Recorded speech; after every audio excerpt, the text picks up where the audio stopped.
Dead Scared Entertainment takes pleasure in presenting Verda Darano, a journey into the phantasmagoric lands of folklore, literature, theater, and film. In the centuries-old tradition of the Romani people, we bring to you stories of superstition, fantasy, and adventure. There's no turning back. The Verda approaches.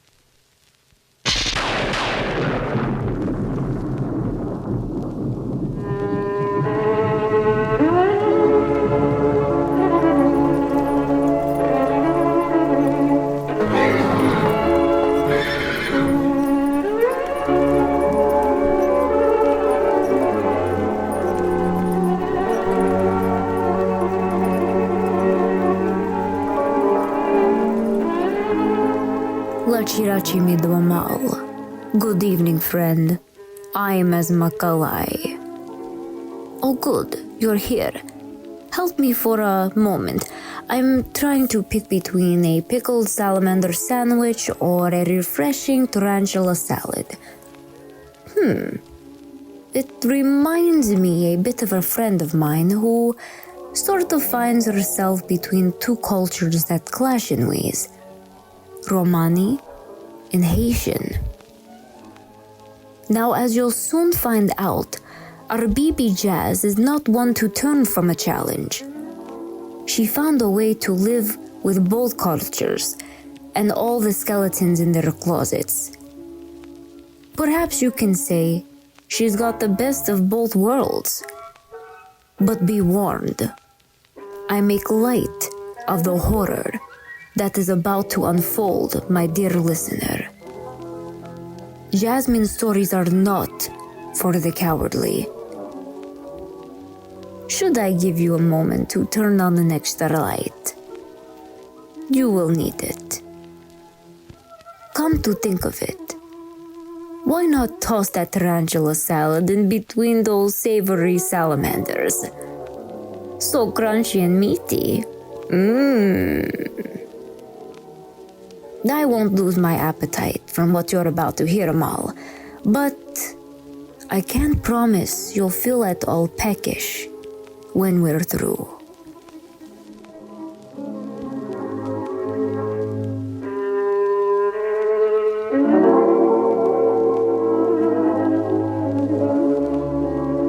Latchi Ratyi Dead Scare Entertainment. Welcome to the second installment of October 2024's Halloween celebration. It is spooky season. We are in the thick of it.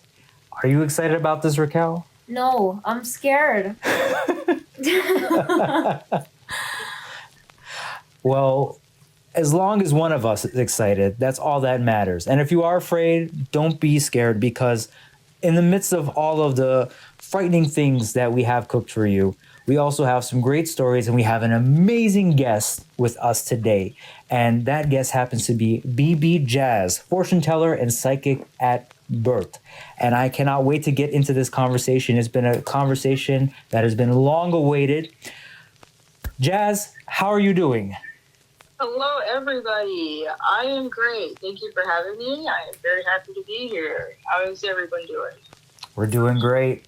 Now that you're here and we can get the spooky show started, I'm doing absolutely fantastic.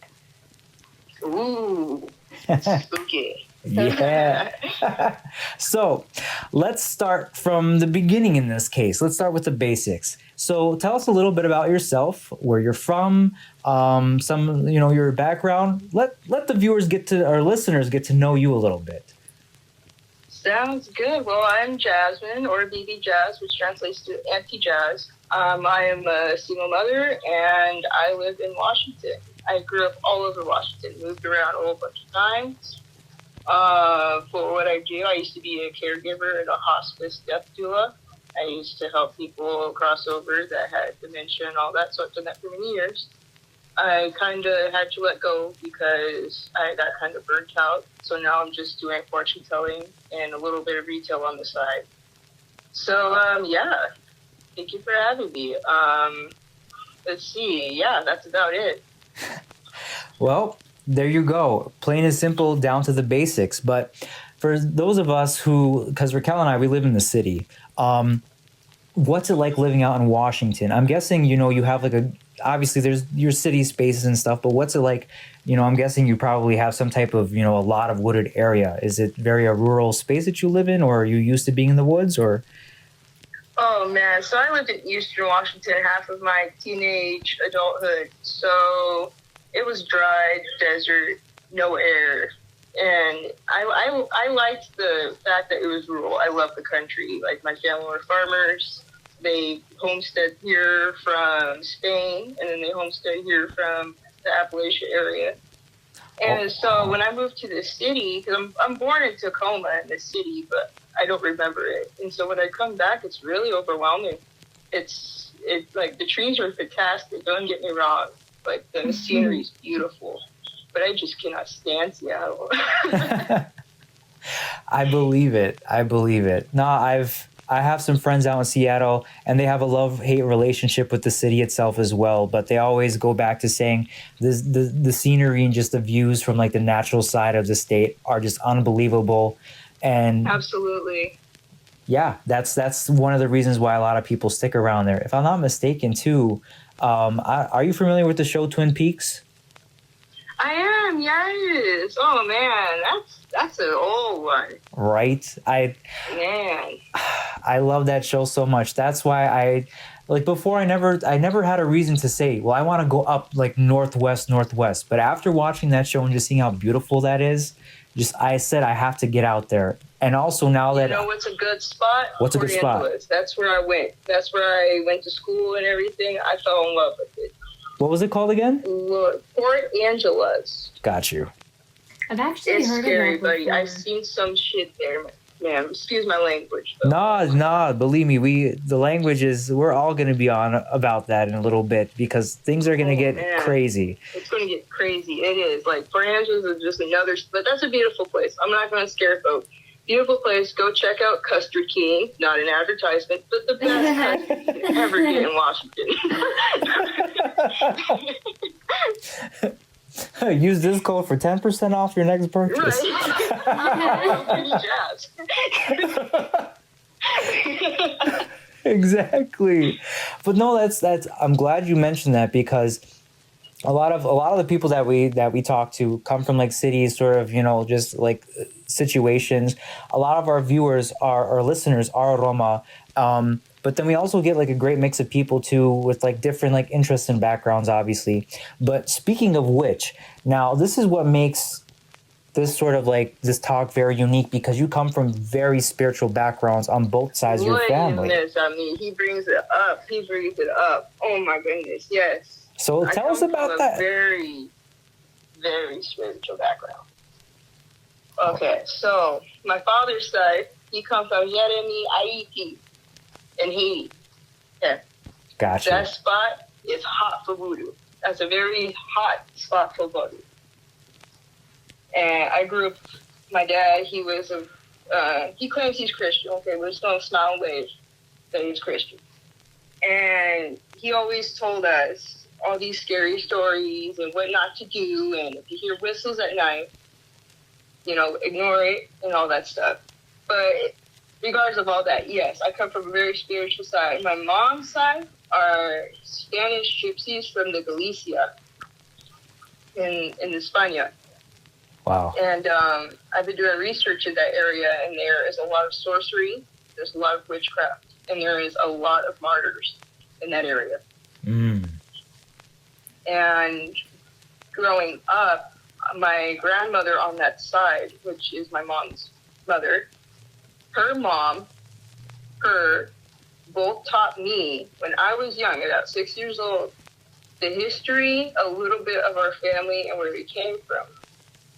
And on top of that, my grandma Sharon pulled out some cards.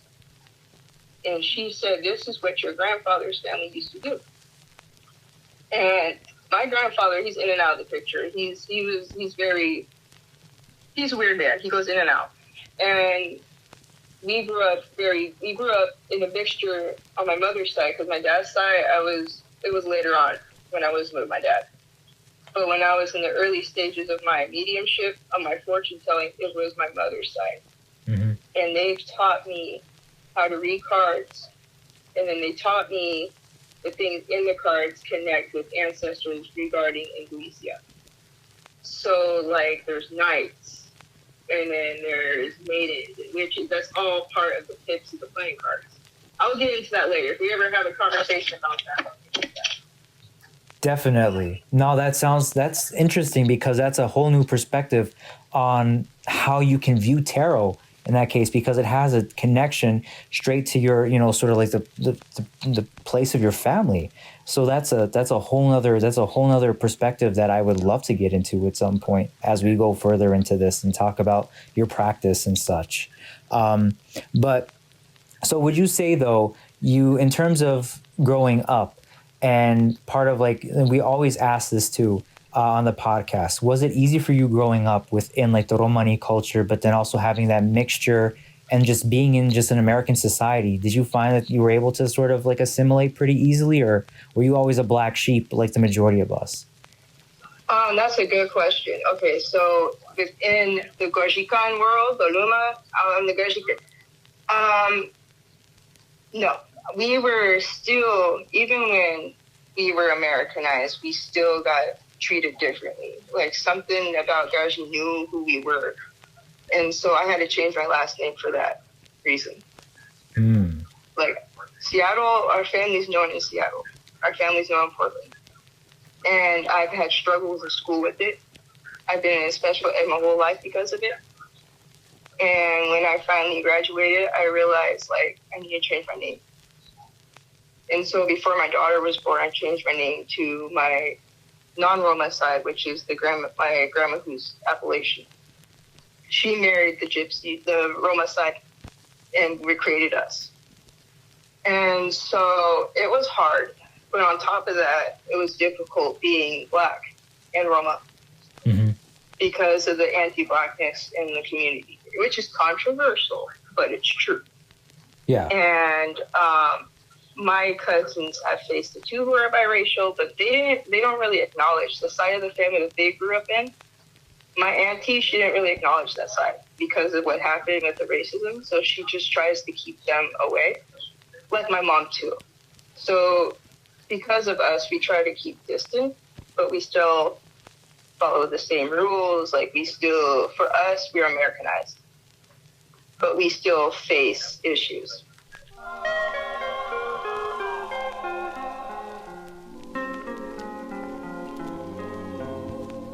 So, what was Halloween like growing up? What was your favorite like Halloween or autumn, fall memory?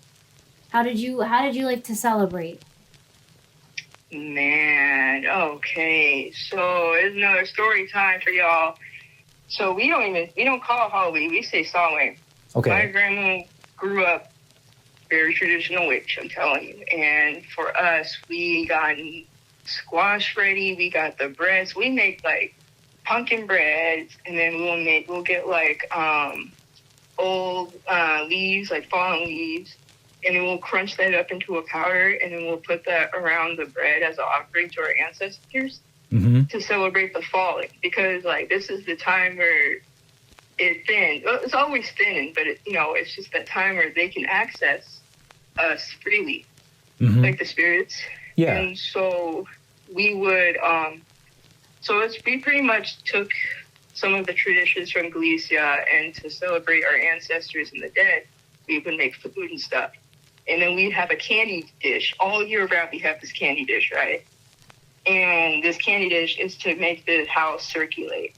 So any, like, troubled spirit, any lost spirit, if it would end up in our house or around our house, it would come to the candy jar. Because that's where it's like, okay, well, that's the safety. You're safe. Here's the sweets. You can go out.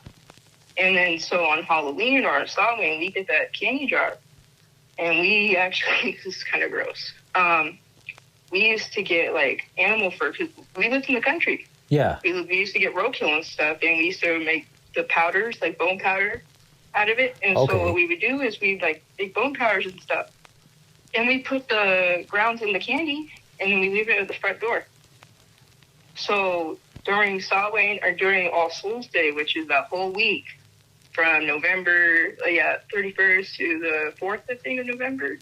Yeah. That's when the spirits are active. And so that bone's there with the candy in it, that's theirs. the spirits can stay there and eat that candy. Whatever candy or food's in the house or for the ancestors and for us. Got you. So we separate that because we always have to. I always tell my clients, you need to be careful who you talk to, because during Halloween it's trick or treat. That's not just kids. That's not that. That means spirits are tricking you. So to differentiate that, we always put candy in a jar and give them the treat to avoid being tricked. Huh. That's one of our traditional. I don't know where that came from, but that's always the thing we did.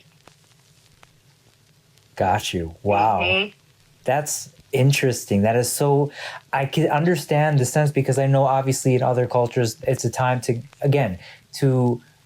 reflect on the ancestors, and it's a time to, offer, the offerings and have remembrance and to honor your lost loved ones and the legacy of the family because of just how thin the veil is between our dimensions in that case.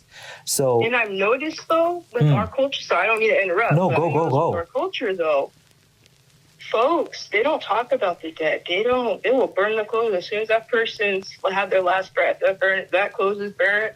Them pictures are hidden. I don't know, but my family, we give them a year. We give them 1 year to get to heaven or to get to wherever judgment they deserve. Mm-hmm. And so for a year, we don't say nothing. We don't talk about it. Everything's hidden.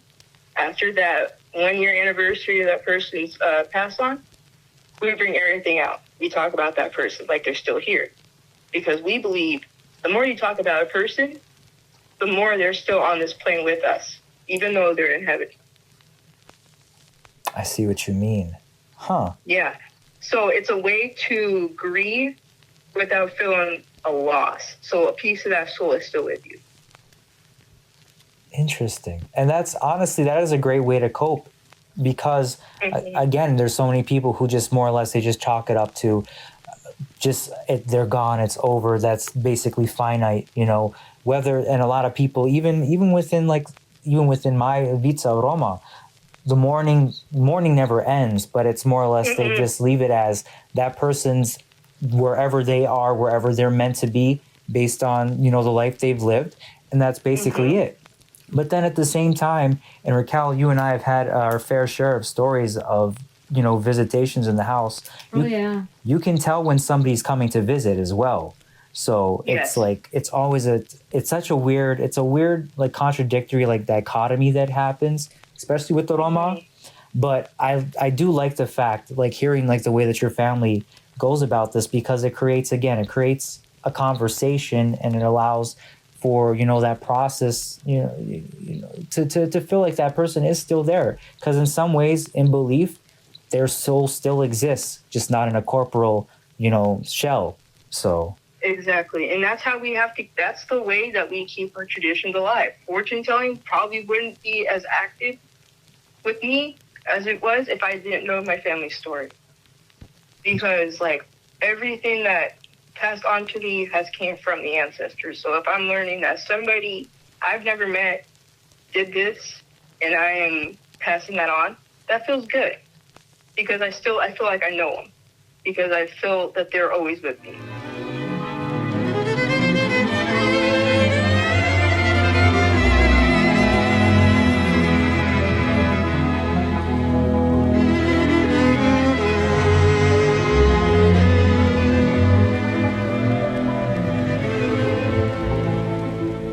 Do you have any favorite scary movies, or what was one scary movie that scared you the most when you first started getting into horror? Because I know you're a big horror fan like me. I sure am. Yeah. Okay.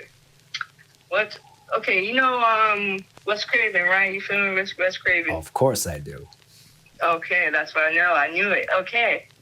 Serpent in the Rainbow. Now that one I haven't heard of. I haven't heard of that one. Tell me about that one. Oh my God, Lord, man, that one scared the shit out of me. Okay, it was based on IUP. This doctor comes from America. He's trying to figure out what the zombie powder is made of. Right? And so he goes deep down in Haiti, finds out what that powder is made of, and he ends up turning into a zombie. I don't want to turn too much. I don't want to spoil all of it. But I already pretty much spoiled it. But you know what? It's a scary movie. It traumatized me as a kid because that's a little close to home. Oh, for sure. It's a little close to home because before I even saw that movie, my dad used to record ceremonies when he visited, and he used to show us. Yeah. For somebody who's always like anti-voodoo, no voodoo, no, akira, no. You know, it's just like, yeah, so that movie scared the hell out of me as a kid. That and Birds. You remember Birds? Yes, I do. Oh my God, bro. I could not be around a seagull for a minute. That one was too much, man. That scene where she was in the phone booth and all those birds were just slamming on that. Oh my God, that traumatized me. Oh, yeah. Ooh. No, it's true. Sometimes you'll see them like a bunch of like crows hanging out like on a electrical line. Oh, yeah. And That you shit just makes me nervous, dude. Oh my God, yes. Okay, but I have a question. go for it. Yeah. Are crows supposed to be like a sign for something? Is that like a warning for something? Like what is the meaning of a crow? Like an actual meaning? Like is Right, there? but I mean, it depends. You know, that's a universal, like, there's universal things, you know? For us, the raven, like, sometimes it depends how many, you gotta count how many crows are there. So Okay. one crow, it could be like somebody saying hi, right? Like an ancestor. Sure. You got two crows, somebody's warning you. Ancestors warning you. Somebody else is warning you. You got three crows, or you got murder of crows. You got a big event coming, but you need to be cautious of yourself and your actions. Mm. Because the crow represents, for us, the crow, it represents, birds in general represent communication. But the crow itself is very, motivated. It's always looking for something. It's always doing something. Yes. So we associate that with business. We associate that with schooling. Is that weird? But it makes sense because of how intelligent those birds are. That makes so much sense. So, like, if you're, let's say you got a court going on or something. You know, somebody got court going on. Yeah. And they're going to the courthouse, and there's three crows by the entrance. You got a lawyer, and you got yourself. But you got to be careful of that lawyer. So you got a conversation going on, but you got to be careful of somebody else hearing. Right. So it's always a warning, but it's not like a morality warning. It's not like a life warning. It's more like keep your sight on. Keep your sight on. Mm-hmm. Got you. Good to know. That was a great question, Raquel. Well, I'm just That was curious good. too because I feel like there's these points throughout time that I feel like crows follow me. And like sometimes they're quiet, but I see them and they're sneaking up on me, you know? They're just there. Mm-hmm. And then there's sometimes where I will wake up and go to bed to crows. Continuously. Really? Yep. And sometimes I sleep in my bedroom, right? But sometimes I'll knock out and fall asleep in the living room with my little brother. And I'll be passed out on the couch. But I will still wake up and go to sleep to crows.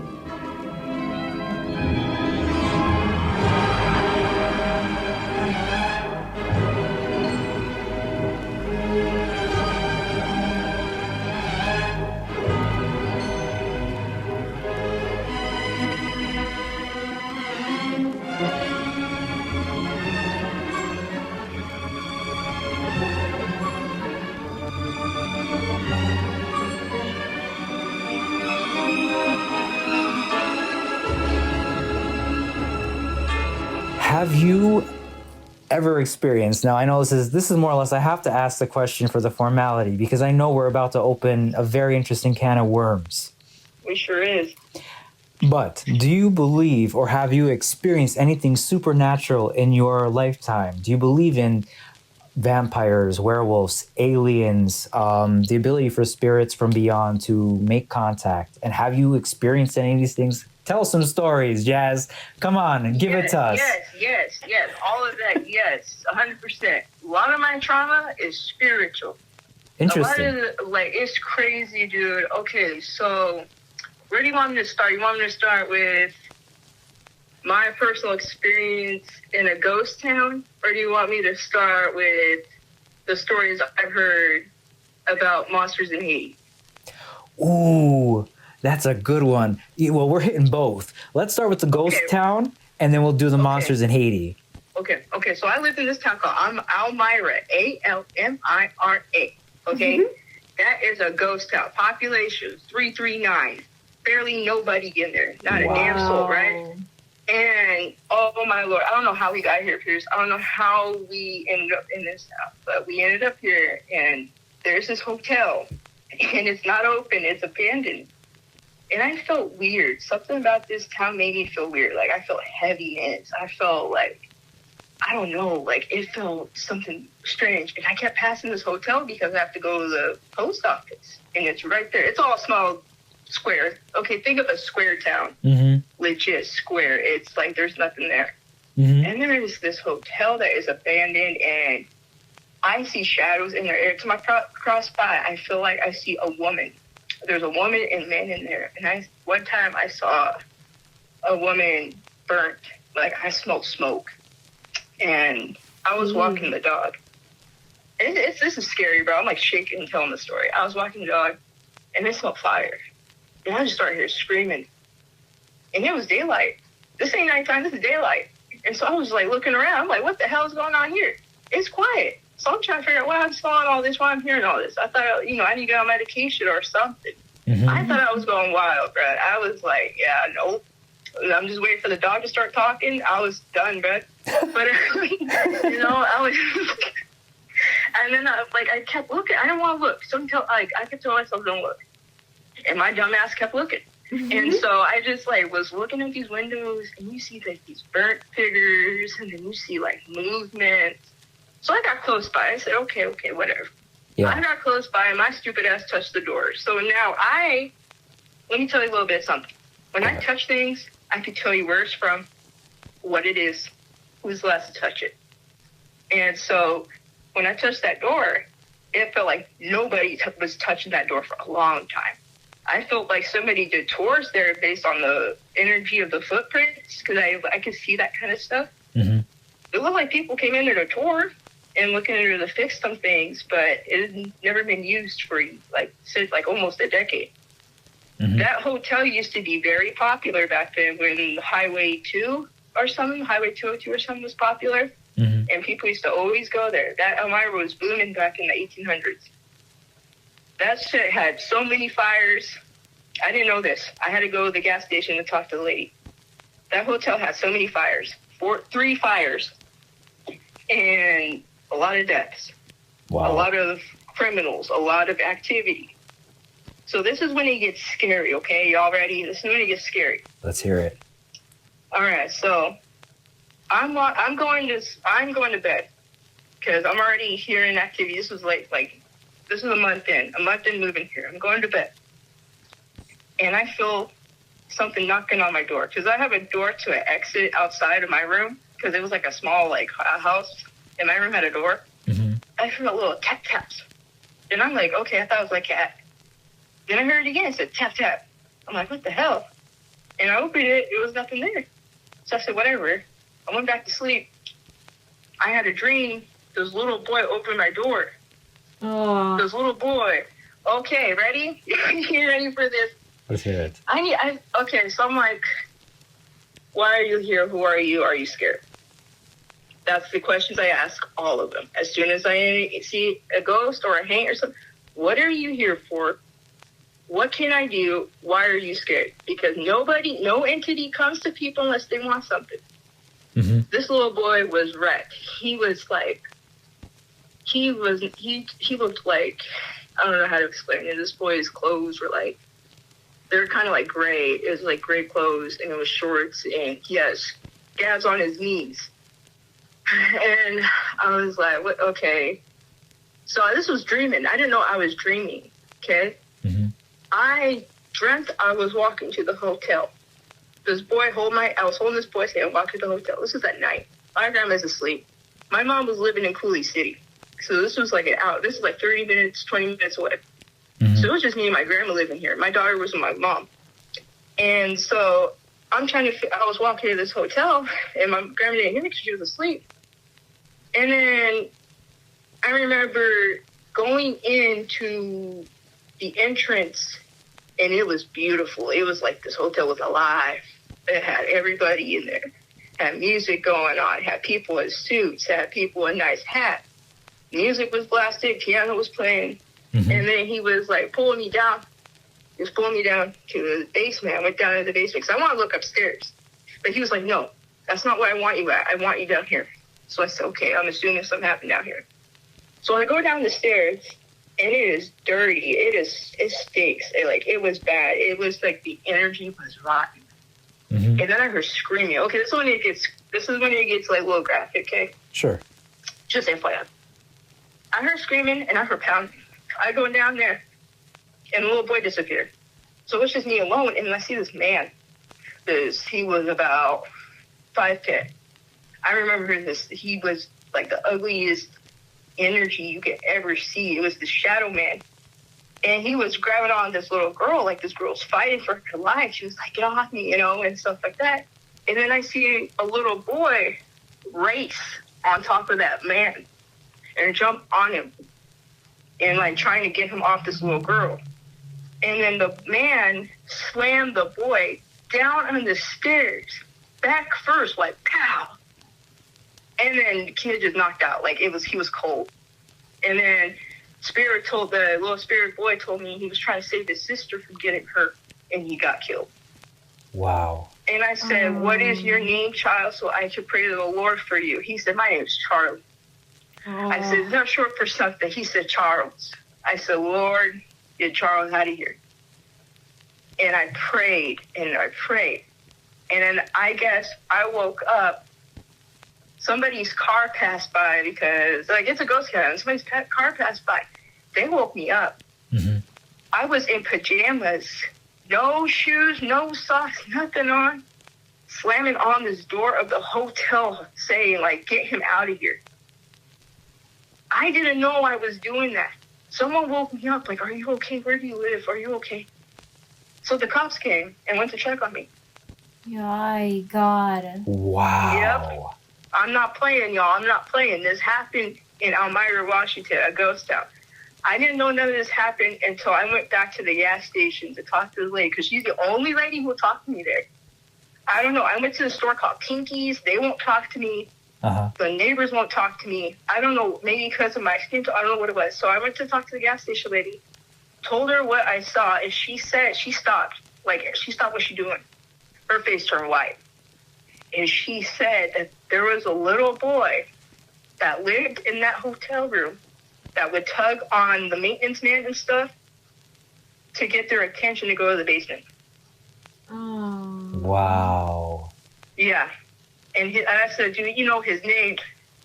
And they said they don't know. And so I had to do some investigation myself. Turned out that little boy's name is fucking Charlie. I was done. I was out of it. I hate being right. I would hate it too. That was scary. Wow. And they told me, the lady told me that there's a rumor, a story about a boy that got killed in the basement trying to save his sister from getting hurt. That's when they shut down the rest of the hotel. Wow. I got chills, Jazz. I got chills. Yeah. I think this is a good part of the show. We should take a moment to pause and tell the people to go to our store, right? I think, now's about the time. Do you think they know? I don't think they know. How are they going to go to the store? They don't even know what we got. They don't know that we got shirts, we got mugs, we got hoodies, we got crew necks, we got stickers, and we got greeting cards.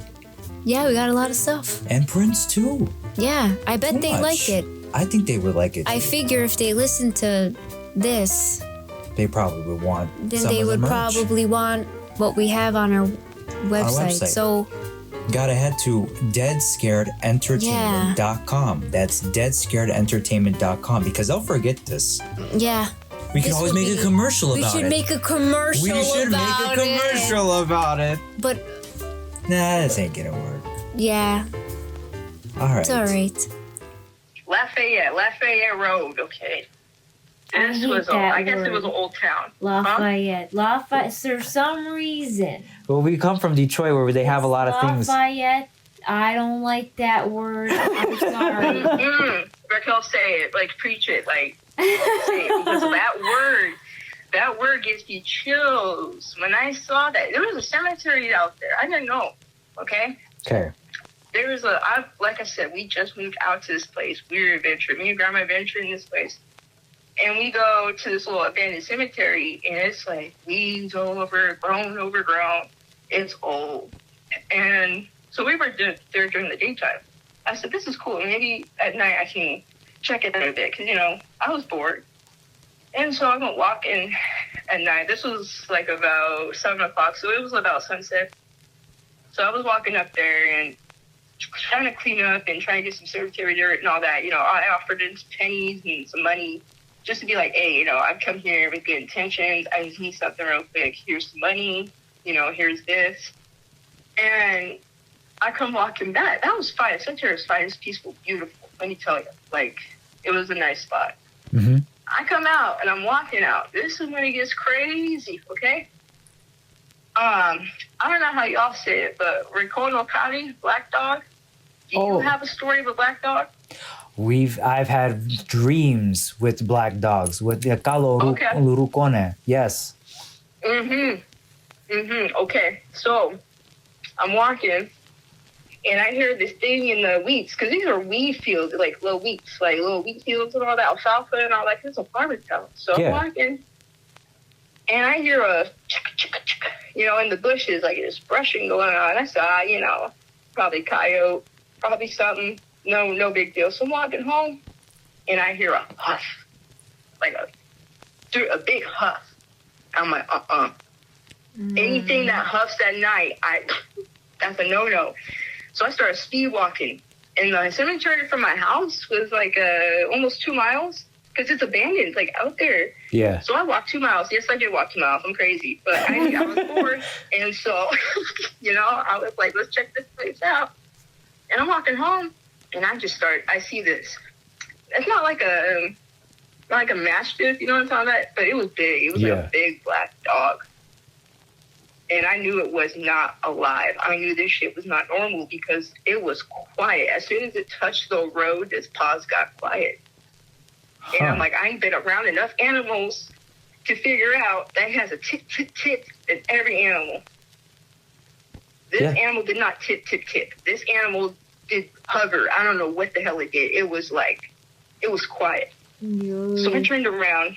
I was like, okay. I scared the shit out of me, right? I started speed walking. Then I saw the dog come out, and I started running.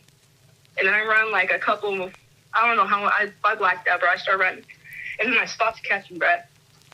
I thought that dog was behind me. Pierce, I tell you not, that dog was in front of me. I'm telling you, that dog was in front of me. Sure. That dog started just coming out of the wheat field, started staring at me. Had pearl white eyes. Wow. And it started, like, it wasn't even cold outside, and his nose had steam coming out. Okay? Now, just remember this part, right? With the dogs coming to me, he looked at me. Mm-hmm. He didn't say nothing. He just kept breathing. with the smoke coming out of his nose. He didn't move his mouth. He just stared. And so I encountered it, and I started praying. Like, I just started praying. That's just automatically, I just started saying, Lord Jesus Christ, Father God, please watch over me. I went the whole court. Yeah. And then it didn't touch me. I ran. I ran again. I ran all the way home. And the thing, I haven't seen it since, right? Yeah. Let me tell you something fucked up. 2 weeks later, my grandfather had a blood clot in his leg, and they had to cut it. Okay. Oh. They had to amputate his leg. Wow. He woke up to his leg, like, pain his leg. He couldn't get it. He was a hardworking man. He did lumberjack stuff. He would always take care of the family. And all of a sudden, his leg just started hurting. And then when the doctors, they're like, you're going to have to amputate it. And they did. Wow. So I don't know if that dog was warning me of something or someone sent that dog. Wow. Like, it was too much. It was too much. Like, I can't remember. It looked like it wasn't a coyote because it was too big to be a coyote, but it looked like a mastiff. It was big enough to be a mastiff. Yeah. But it was, like, skinny. It didn't have the air to be a mastiff. It was, like, skinny, and the ears didn't point. They flopped. And so I'm like, this is not a coyote. Because coyotes don't go to people. They run away. True. You know? And so when the thing came up to me, I was like, wait a minute. Yeah, I knew I was done. I don't go out at night after that. They say there's a Haitian thing. They say that's when all the loa, the lagawa, all of the jumbies, that's when they all come out at nighttime. That's their time to shine.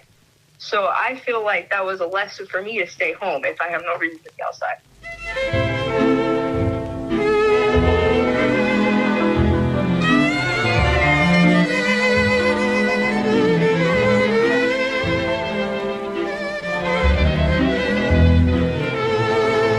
So go into like now the monsters of Haiti that you were mentioning. Let's hear about some of that as well. All right. Okay, we're gonna talk about mermaids and it's Siron. Okay, we're gonna talk about how my tonton, my uncle, I think your uncle, I don't know. And Haiti, everybody uncles and aunties, so I don't know if we really related to him. But this man, my uncle, he was warned by a mambo. Mambo is what I'm trying to be, like a voodoo initiate, to be on top. That's what I'm working on right now. Sure. So Mambo told my uncle, he said, because he was going to go fish, she said, you can't fish in that area. He goes, why not? She said, there's mermaids in there. The mermaids are out. They're active right now. It's not good to be in the water right now. My uncle, he was a fisherman, so he needed money. He needed fish. And so he went fishing anyway. It was at 6 p.m., 5 p.m. That's about the time you don't go fishing in Haiti. When that sun started going down. Yeah. And when he went on the boat into fishing, he got some fish, sure.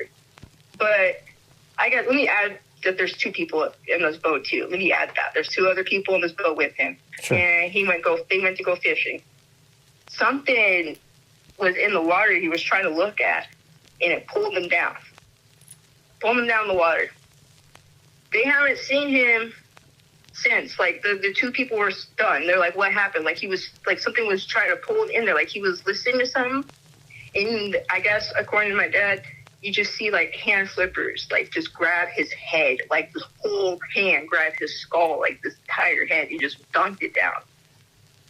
And the 2 men went back to land, and they told the mambo about it. And I guess in Haitian culture, when a mermaid only harms you if you kill this baby. So, like, fishermen, they accidentally kill mermaid babies either from fishing, their boats, the oils, like anything. Like, anything can kill a mermaid baby, and the mermaids would take revenge. Huh. That's the whole... Yeah, so they take revenge.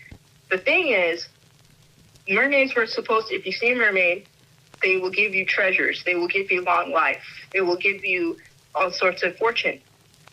But Mambo warned my uncle not to go fishing at that time. And at that like, with the activity going on, he still went.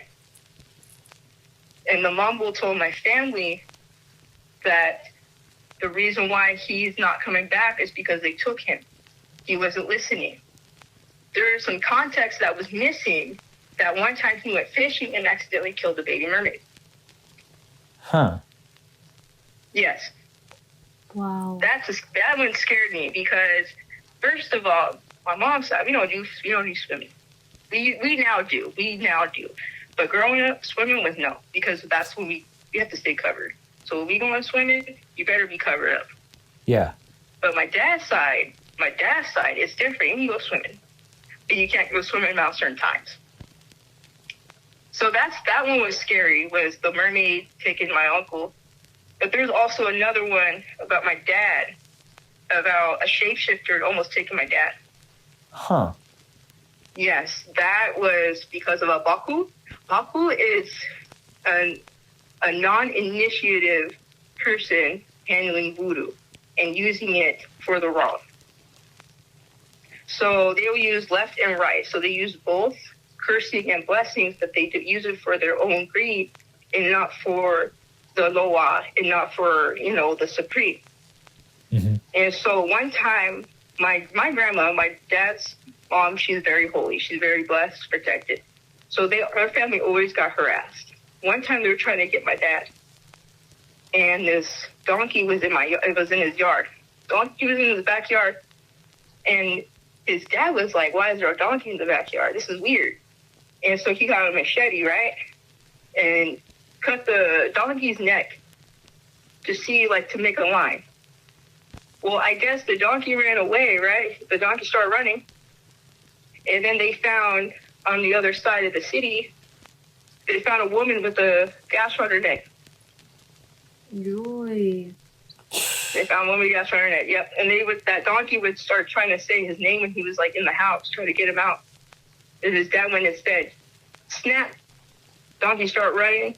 They found a lady with a slashed neck. Yeah, Haiti's scary, dude. That's no joke.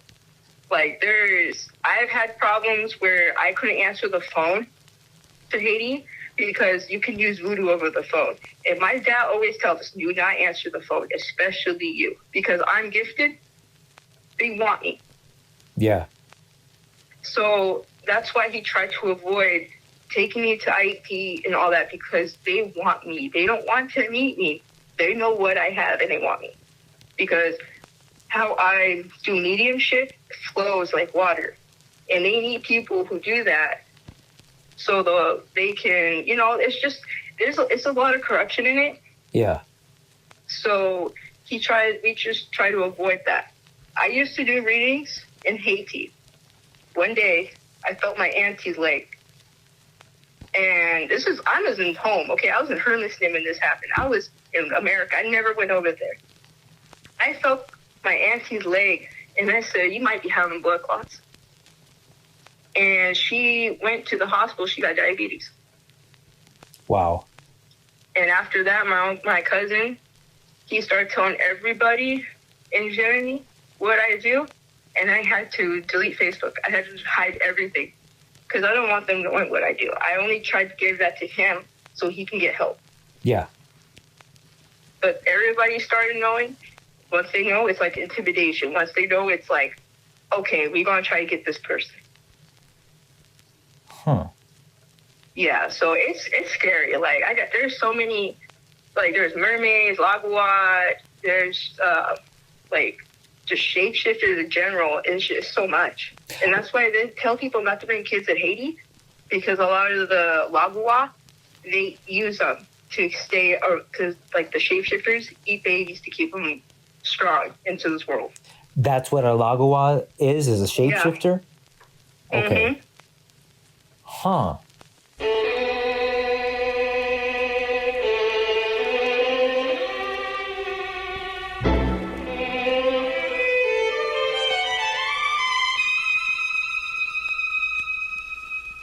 So say, for example, and again, just hypothetical, say someone like myself, or just an average Joe would go to Haiti.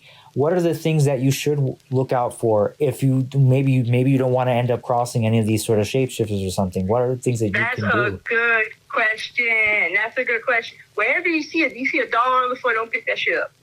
That's fair. You see rice on the floor, don't step on it. You see anything in the object on the floor in IET that you feel like does not belong there, do not touch it. Because that is bait. For lagua, for coup, any of them. That's bait. So I insist anybody, whoever goes there, hypothetically, because right now you don't want to go there. But hypothetically, if you go there, yeah, you do not pick up anything on the floor. Anything. Because one little touch of a dollar can knock you out. You also got to be careful with how people approach you. Because some people will come up to you and blow powder at your face, and they turn you zombie. Okay, so that's something I was going to ask you about, because, you and I are both horror fans, and you also know I'm a huge Lugosi fan. So, the White Zombie was the initial, as far as I know, that was the first zombie film. But what truths essentially are there in terms of that the beliefs in the zombie. Okay, so I can't say too much about zombie because it's an art. It is a craft. It is a ritual that was given to us by Taino. No other Caribbean island knows zombie. Only Haiti. Okay. And so this was given to us to use for the French slaves to use to fight with us against the others. Does that make sense? Yes. Okay. The thing about zombies, they do not eat brains. They do not cannibalize. Okay. Zombie is just, what is it called? Catatonic state? Yes. Where you, okay. That word. Zombie, you are drugged. You are so fucked up that you wake up that you may not feel anything, no needles. That's why they think you're dead. Because your body has shut down to where your heart rate is slow, so slow that the monitors can't see it. Wow. Does that make sense? Yeah, Okay. it does. Zombie is drugged. You are so drugged. And they put you in the grave. And you watch yourself being buried alive, but you can't see a damn thing because you're so fucked up that you can't talk. You can't do nothing until they get you out. They dig you in your cemetery, they do the funeral, all that, right? Yeah. And then once you hear that tick, tick, tick, that's when you know they're coming back for you. And they dig you up and you watching this whole thing. Sometimes people wake up from the state scratching the coffins. Got you. Because Wow. they just wake up and they're just like trying to get out. Some of them are stuck and they get out and they have to be woken up. And once they're woken up, they're like fried. Their mind, they don't talk. They will talk in bits, little bits of words. Huh. But you can tell there's a zombie because they're quiet. So you know how in like old zombie movies, how they do that walk the waddle? Yeah. Like, They put their hands out? yeah. Yeah, okay, so that's based on the catatonic stage of you walking as a zombie because you're so out of it that you're like dragging your feet, you're paralyzed. Like my dad went to Haiti, I think 2010, and he saw his best friend. Yeah. And his best friend talked to him like nothing happened. He goes to his mom's house. He said, guess who I saw? His mom said, boy, he was dead last year. Yeah, this guy was dead. He died last year talking to my dad when he went to Haiti. Wow. That's insane. Yeah, he had no idea. He was like, yeah, I just talked to so-and-so. And his mom's like, God damn, boy. We say boy as a surprise, and Gadje is dick, like dick, like look, Yeah. look. So she's like, yeah, he died last year. I don't know how you saw him. So that means that he owed money to somebody. Huh. Yeah. So a lot of the times, if you zombie, you owe money to an old guy. You have done something wrong that they will use your body to do the work that the Mongol or the Wagon needs. So, like, there are different reasons to be zombie. A lot of people don't just be zombie just because. Like, there's targets. Because, see, like, from, and again, I'm just speaking from a general state. A lot of people just see what you obviously see, like, in mass media, what we see, like, on television and in the movies, and obviously what George Romero started, back in the 60s. That's what we think of. But then when you think about to what zombies were, from its more or less their origin states. And a lot of people, we lost that in translation. And just to think that there's roots in, again, this corruption of the body, and as well as this, like you said, usage literally as a slave in this case. And it's just unbelievable, And the fact that I'm guessing this is something that is still practiced today, just not maybe as mainstream. Yeah. Huh. Big time. Big time. It's illegal now. So they say. It's illegal now. They legalized it about the 80s, I think. Huh, the 80s, wow. Yeah. that shit was hot when my dad was younger. My dad grew up about the 70s, 80s era. Mm-hmm. There was a voodoo epidemic that happened in his town. Wow. Yeah. A voodoo epidemic. Huh. Yeah. Look up Jeremy, like Jeremy, right? Yeah. With the IE. Got Voodoo you. epidemic. And it's like it's recent. I mean, hey, that's part of the culture. It is. That's part of literally just, it's ingrained in the land itself.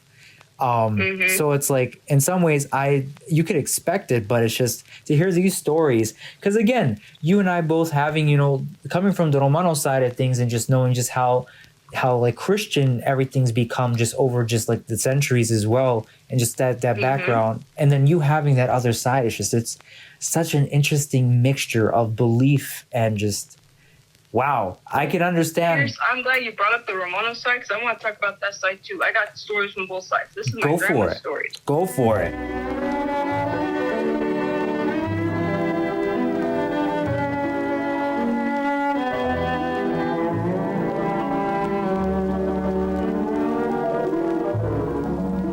This is my grandma's story. Okay, so my grandma's a witch.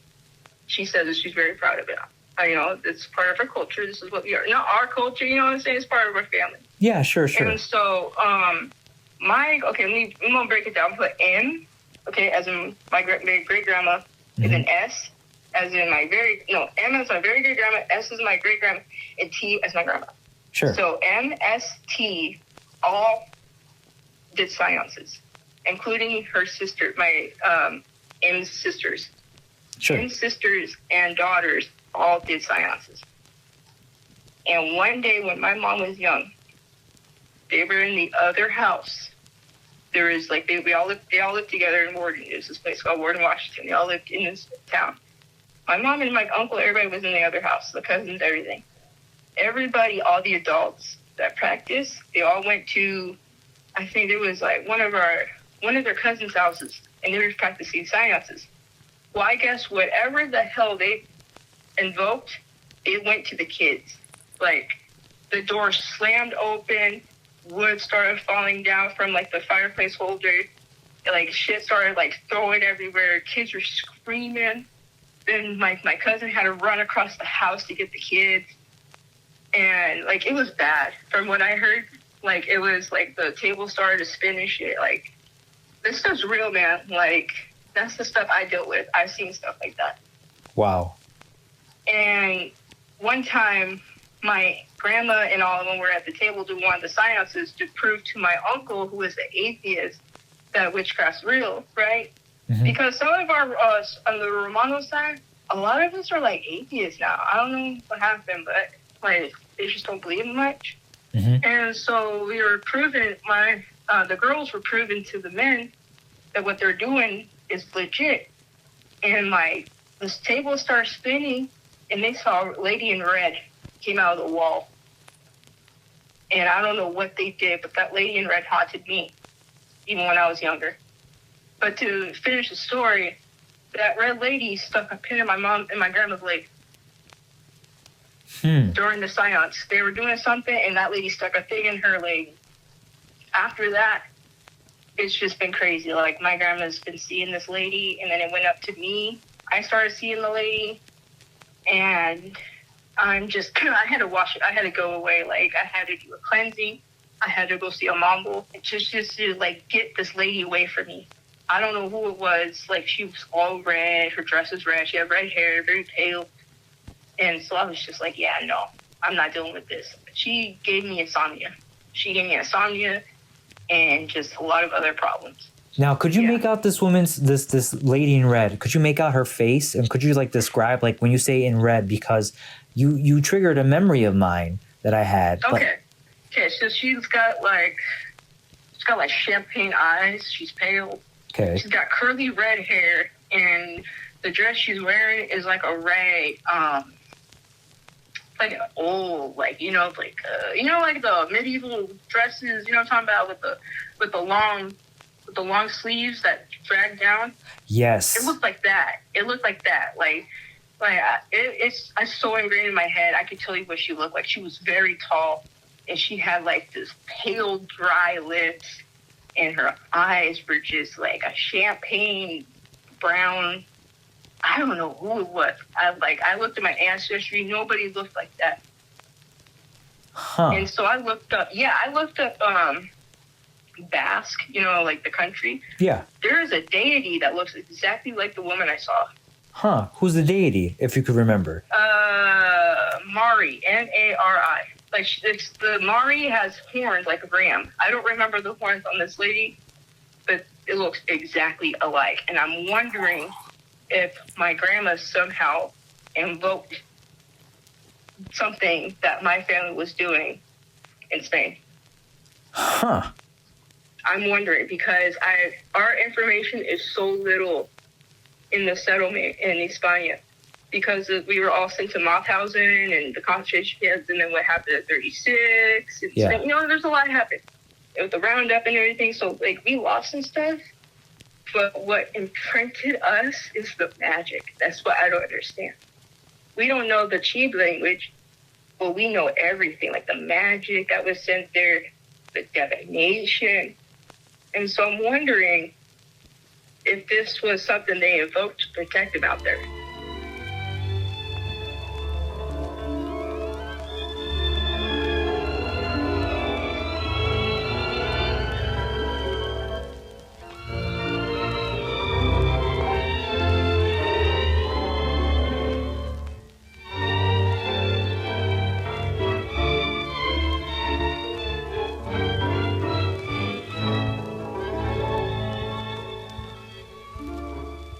This has really been such a roller coaster of a conversation, such a roller coaster of a podcast. It sure has, bro. I mean, at this point, and it's like, I know you've given us a handful of stories, but part of me knows you got a couple in the tank. So if anything, save those for another episode. We would love to have you back on for some more, just a chat in general. And it's just been nothing but a pleasure, Jazmine. I really mean this. It's been a pleasure. But just in the case that we have somebody who is inspired and really is vibing with you in terms of, your story, your background, how could people reach you and potentially maybe book a reading or become that next, regular client? How could people reach out to you and stuff like that? Well, Pierce, I have an Instagram account called Castaña Cartas. Castaña means chestnut, and it's what my family trade was in Spain. And so I only have an Instagram, but they can contact me if they want my number. Because like I said, I'm very private when it comes to this stuff because of safety reasons. Of course. So, so they can always contact me on Instagram. I'm always available. Definitely. And we'll be sure to link that into the episode description as well as tag you in every single thing once we push this out and blast this into the interwebs. But outside of that, again, Bibi Jaz, you have been an absolute pleasure to speak with. And I am so glad that we've had this conversation. And I hope this leads to more conversations on and off air, because I know you got the spook, I got the spook, we all got the spook, and we gotta share the spook because now it's our time. So Yes. So Spooky season's upon us. yes. Great. So Esma Kallai, as we end all of our episodes, we leave our listeners with a very special message. Gia kor mangav tuke baktalotrom prekotunyaripen. Till then, I wish you safe travels through the darkness.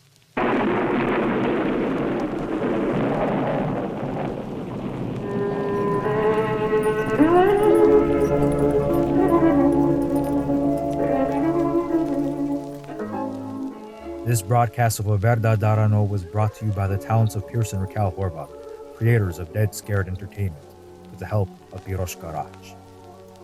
You've been listening to a production from Dead Scared Entertainment, where terror is our tradition. Good night.